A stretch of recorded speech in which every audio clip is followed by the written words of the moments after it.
I want to talk about the roles of a husband. The roles of a husband. It takes two to tangle. It takes two working relationship. I mean, the wife has to work, the husband has to work for a marriage to work. If one is working, it's like a car with 3 tires that are perfect, but one tire has a puncture. That car cannot move forward. So a submitted woman is not the only person that is required. We need a man that is walking in the wisdom of God. Let's go to Ephesians 5 and verse 23.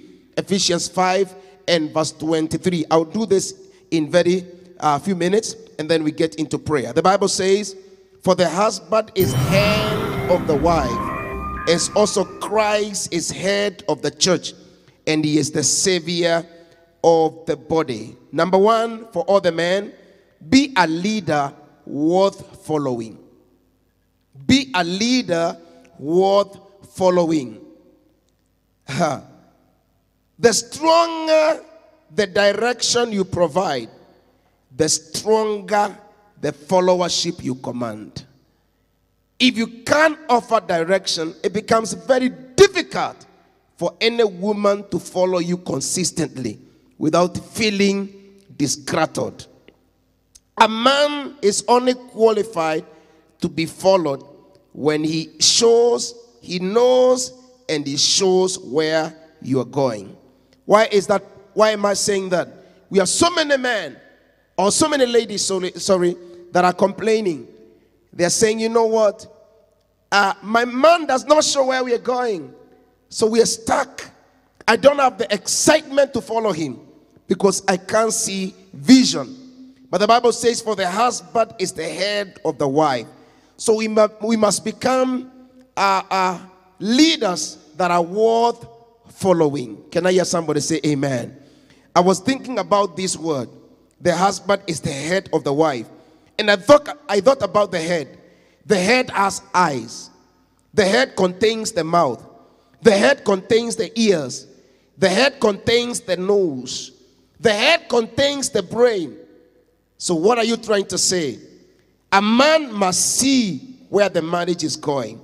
Communicate where the marriage is going. Hear what God is saying concerning the marriage. Discern the will of God, that is the nose. And think of ways to grow and progress.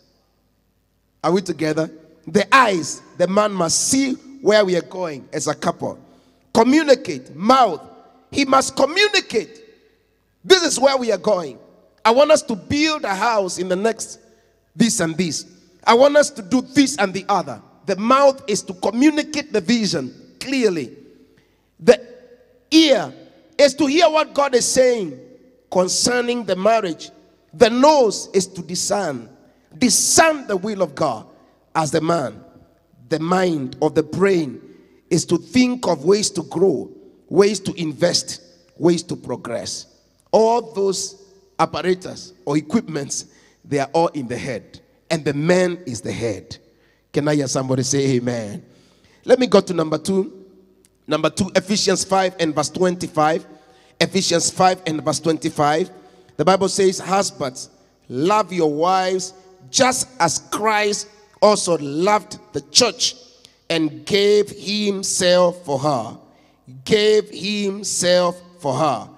The Bible here is asking us as a man to practice affection. Affection. Selfless love. Sacrificial love.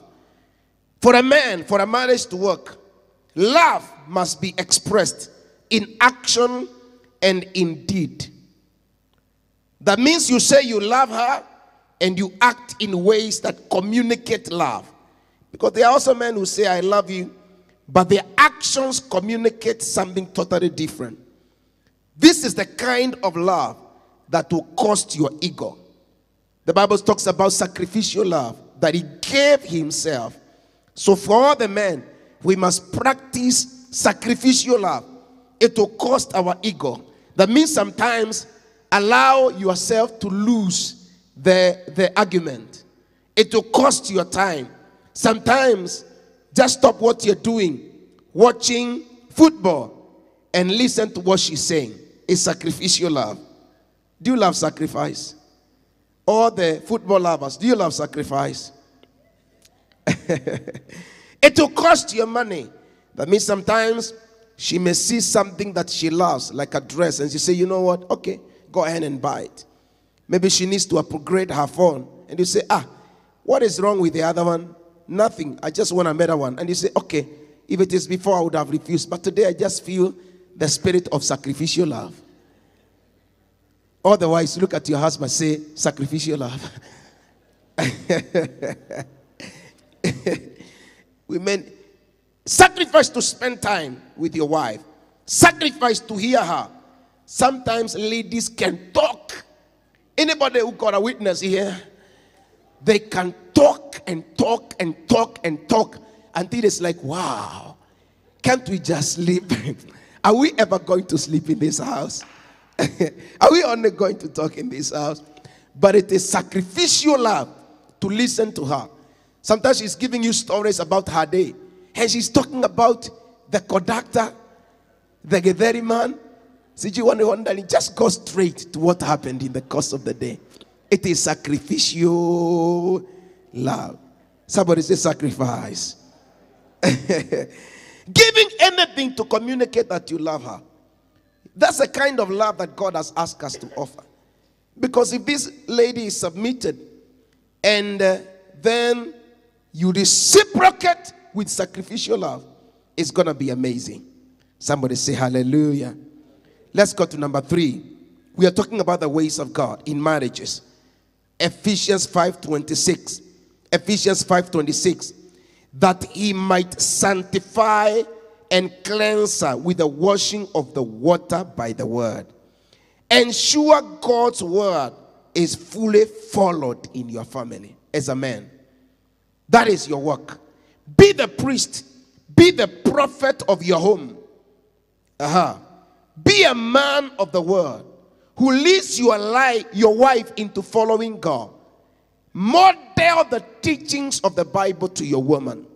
That is our work according to the manual. Don't be a man that mocks your wife's commitment to church. So you're too much going to church. You give too much money to the church. Do you want her to give much money to the bar? Do you want her to take more time with her nasty weekend friends who don't care about marriage? Appreciate her that she wants to spend time with God. Yeah. Be a man that encourages the honor of God. You are the priest and the prophet of your home. Don't be like Michal, the wife of David, who mocked David for dancing to the Lord. Can I hear somebody say amen? Don't mock. And this is two-way. Also, don't mock your husband for loving God too much. I thank God because I've been crazy for God all my life. My wife has never mocked my walk with God. Has never mocked my giving towards God. I've given 3 cars. She's never mocked. Yeah. Last week the Lord spoke to me. I gave whatever I get as a salary, I gave it on the altar. She never mocked it. She told me, baby, you've led me well. Whatever God tells you, go ahead and do it. But there are people that mock their women or mock their men because of loving God.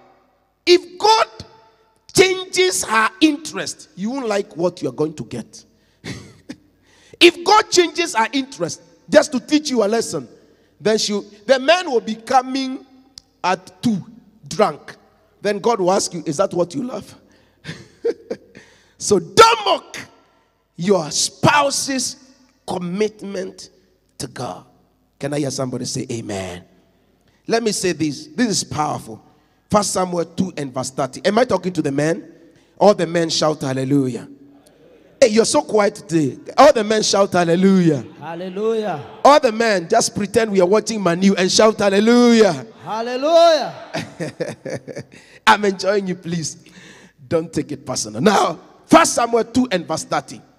1 Samuel 2 and verse 30. The Bible says, therefore, the Lord God of Israel says, this is powerful. In fact, I added this when I was coming.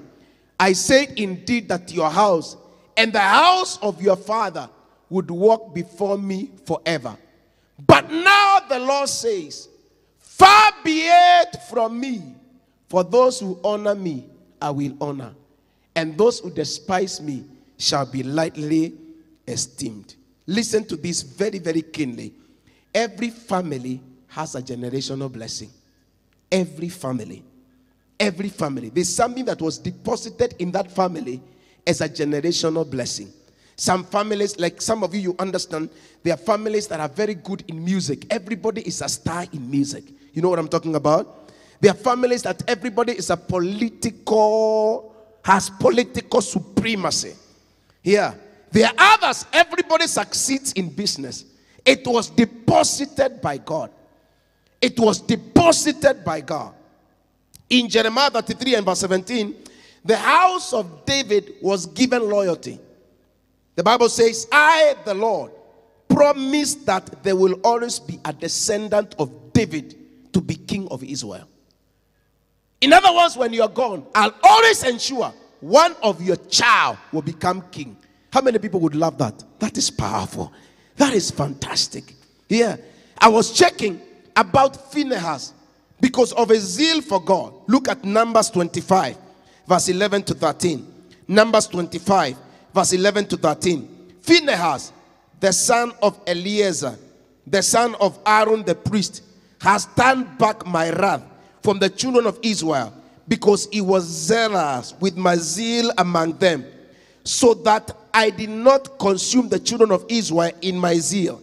Therefore say, behold, I give to him my covenant of peace, and it shall be to him and to his descendants after him a covenant of an everlasting priesthood, because he was zealous for his house and made atonement for the children of Israel. So every house has a generational blessing. Every house. Some is political blessing. Some is glorious marriages. Yeah, glorious marriages. Some is success in business. But hear me. God says, only the family that honor him, that generational blessing will be impacted, and that generational blessing will stand. He says, it was in your family, Mr. Aaron, but because Eli, but because you dishonored me, I have cut off that generational blessing. And some of us, our parents dishonored God, and the generational blessing was cut off. And we have to introduce a new journey. We have to reconnect our families by honoring God. Can I hear somebody say amen? Look at Psalms 112 verse 1 to 3. Psalms 112 verse 1 to 3. Am I communicating today? If I'm communicating, everybody say amen. Amen. The Bible says, praise the Lord. Blessed is the man who fears the Lord, who delights greatly in his commands. His descendants will be mighty on earth. The generation of the upright will be blessed. God is into generational blessings. The generation of the upright will be blessed. So he says, I deposit that blessing in every family. But those who dishonor me, the manifestation will be cut off. Hear me. Drinking beer in your family dishonors God. Adultery dishonors God. Not going to the house of God. God says, if you can't go to my house, don't expect me to come to your house. Allowing dirty movies in your house dishonors God. Visiting witch doctors dishonors God. Failure to pay your tithe and to give your offering to the house of God, it dishonors God. Engaging in illegal business, it dishonors God. Criticizing men of God, it dishonors God. And Joshua understood it. In Joshua 25 and verse 15, Joshua said, as for me and my house, we shall serve the Lord. He said as a father, I'm talking to the fathers now. I'm talking to the head of the homes. You must decide in this house, as for me and my house, we are going to honor God. Can I hear somebody say amen? Somebody shout hallelujah. Number 4, better your wife. We are about to begin to pray. Better your wife. Better your wife. Ephesians 5 and verse 27. The Bible says that he might present her to himself a glorious church, not having spot or wrinkle or any such thing. Hear me. The gift of your wife should explode in your hands. God says that your wife should become better. When they marry you, they should become better. In our generation, there are men that are telling their wives, resign. resign from your work because I don't want you to earn. That is not bettering your life, your wife. It is battering your wife. God has not called you to batter your wife. He's called you to better your wife. Can I hear somebody shout hallelujah? The other one I want to talk about is protection. Defend your wife. Shield your wife. Don't expose her to the attacks of your in-laws. Don't discuss her with your sisters and brothers. Don't discuss her with your relatives. Don't side with other people to mock her. You know, there are people who mock their wives even before their workmates. Yeah. You keep on dishonoring me. Where? And that time, friends, and the lady is feeling like, wow, I fear that my husband can just dishonor me anywhere. The work of a husband is to protect the wife. Can I hear somebody say amen? Don't mock her. Don't mock her. Don't mock her before people. There are people who mock their wife. Yeah. And then somebody else may even crack a joke about your wife in the presence of a meeting. And then you are the one laughing until you fall down. Quack, quack, quack, quack, quack. To me, if you mock my wife negatively, it's not funny. That joke has been assassinated.